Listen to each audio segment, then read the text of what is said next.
जो 4D का हमारा पहला सवाल है, जो इसमें देखिए ग्राफ दिया गया है। तो ग्राफ में देखिए ये सबसे नीचे ये विषय दिया गया है और इधर दिया गया है किस विषय में कितने नंबर मिले हुए हैं। जैसे ये हिंदी है, अब हिंदी के सामने जितने नंबर हैं अभी आपको बताया जाएगा। तो उसी के नीचे इस ग्राफ के अनुसार नीचे देखिए कुछ प्रश्न दिए गए हैं। क्या लिखा है? उपयुक्त दंड आरेख को देखिए जो मोहित द्वारा वार्षिक परीक्षा में विभिन्न विषयों में प्राप्त किए गए हैं अंकों को प्रदर्शित करता है। तो हमारा पहला क्वेश्चन है कि यह दंड आरेख क्या सूचना प्रदर्शित करता है। तो स्टूडेंट्स यह क्या कहते हैं, विषयों का अंक ही तो बता रहा है। तो हम क्या बताएंगे उत्तर में, इसका क्या हो जाएगा, विषयों, क्या हो जाएगा, विषयों में प्राप्त अंक, यही तो बता रहा है ना। तो क्या बता रहा है, ये दंड आरेख जो हमारा ये है कि किस विषय में कितने अंक प्राप्त किए हैं। तो क्वेश्चन कह रहा था यह दंड आरेख क्या सूचना प्रदर्शित करता है, तो यह यही प्रदर्शित करता है विषयों में प्राप्त अंक। क्लियर। दूसरा है किस विषय में मोहित ने अधिकतम अंक प्राप्त किए। तो आप देख सकते हो कौन सा बड़ा दंड है, ये वाला सबसे बड़ा दंड है। कौन सा, यही तो है, देखिए गणित का। यानी कि आप कह सकते हो कि गणित सबसे ज़्यादा विषय किस सब्जेक्ट में, मतलब किस विषय में प्राप्त किया है, तो भैया गणित में प्राप्त किया है। अब तीसरा क्वेश्चन हमारा क्या कह रहा है, किस विषय में न्यूनतम अंक प्राप्त किए। न्यूनतम का मतलब होता है सबसे कम। तो देखिए इसमें सबसे छोटा ये यही वाला दंड आरेख है, देख लीजिए, ये सबसे लास्ट वाला है, मतलब सामाजिक विषय में देखिए, और बाकी सारे बड़े हैं। यानी कि हम कह सकते हैं सबसे न्यूनतम जो अंक प्राप्त किया है वो सामाजिक विषय में। तो लिख देंगे सामाजिक विषय, आप उत्तर डालकर नीचे लिखिएगा, ठीक है, सामाजिक विषय। क्लियर। अब चौथा क्या कह रहा है क्वेश्चन, प्रत्येक विषय के नाम और उन विषयों में प्राप्त अंक, है ना, कि कितने अंक मिले हैं। मतलब आपको विषय भी लिखना है और उसका नाम भी लिखना। तो आप लिख देंगे हिंदी, अंग्रेजी, और क्या कहते हैं गणित, फिर विज्ञान, और फिर सामाजिक विषय। जैसे कि चलिए हम बता दे रहे हैं सब्जेक्ट का विषय का नाम लिखकर, ठीक है। तो जैसा कि बताया गया हिंदी, क्या है, हिंदी, फिर क्या है, अंग्रेजी, क्या है, अंग्रेजी, उसके बाद क्या है, गणित, उसके बाद क्या है विषय, विज्ञान, उसके बाद और कौन सा सब्जेक्ट था, सामाजिक विज्ञान।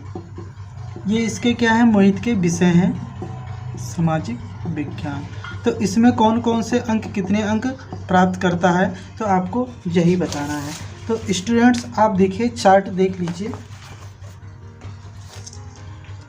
ठीक है। तो इसमें कह रहा है, देखिए सबसे पहले हिंदी, तो हिंदी के सामने ये चार्ट जो बनाया है तो क्या कह रहा है, 60।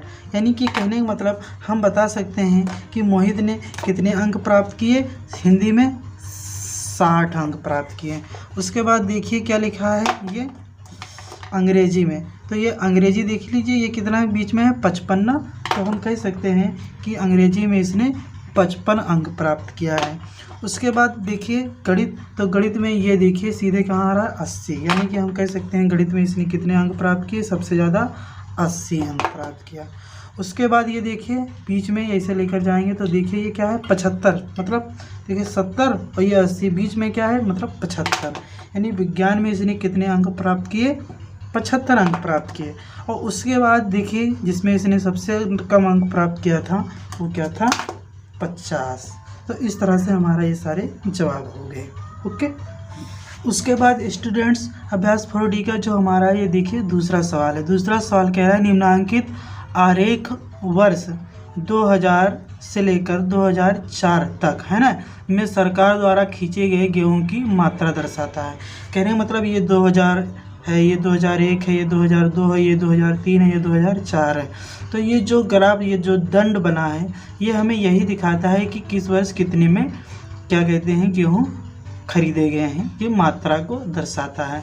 तो देखिए ये क्या कहते हैं कि ये वर्ष हो गया ये सारे, और इधर ये क्या कहते हैं, पैमाना दिया गया है। जैसे 5, 10, 15, 20, 25, ये 30 ये पैमाना दिया गया है। और ये भी बताया गया है पैमाने में कि 1 सेंटीमीटर बराबर कितना होता है, 5000 टन होता है। इसको आप याद रखिएगा।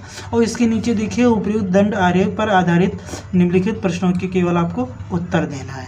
ठीक है, तो इस आरेख का पैमाना क्या है? सबसे पहले इसने यही पूछा है कि इसका क्या कहते हैं, पैमाना क्या है। तो इसका पैमाना है 1 सेंटीमीटर बराबर 5000। देखिए सबसे ऊपर ये यही लिखा हुआ है। तो सबसे पहले इसने यही पूछा था तो हम यही बता देंगे। ठीक है, तो हम लिख सकते हैं कि 1 सेंटीमीटर बराबर, उत्तर में क्या लिखेंगे, उत्तर डालकर आप लोग लिखना है 1 सेंटीमीटर बराबर 5000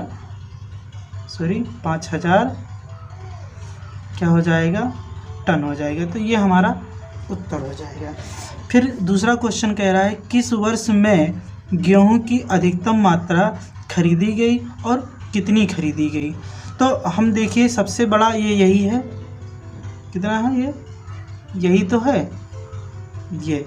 तो फिर पूछ रहा है किस वर्ष में गेहूं की मात्रा, तो 2004 वर्ष क्या है, 2004 हो जाएगा। यानी कि वर्ष कितना हुआ, तो लिखेंगे वर्ष 2004 में, यानी कि सबसे ज़्यादा किस में खरीदी गया, वर्ष 2004 में। अब फिर पूछ रहा है कितना, तो ये देखिए किसके आधा जा रहा है, 30, यानी कि 30,000 कितना हो जाएगा, 30,000 टन। ओके, उसके बाद पूछ रहा है किस वर्ष में गेहूं की न्यूनतम मात्रा खरीदी गई। तो न्यूनतम मात्रा खरीदी गई मतलब सबसे कम देखिए ये आ गया है।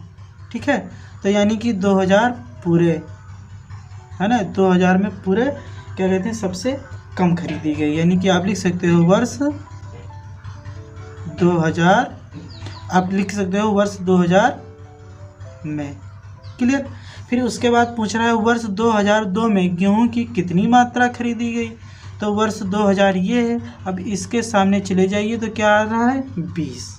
कितना आ रहा है, 20, यानी कि 20 आ रहा है तो 20,000 टन हो जाएगा। कितना हो जाएगा, 20,000 टन खरीदा गया। तो ये हमारा सारे उत्तर हो गए। इसके बाद स्टूडेंट्स हमारा तीसरा क्वेश्चन है, देख लीजिए।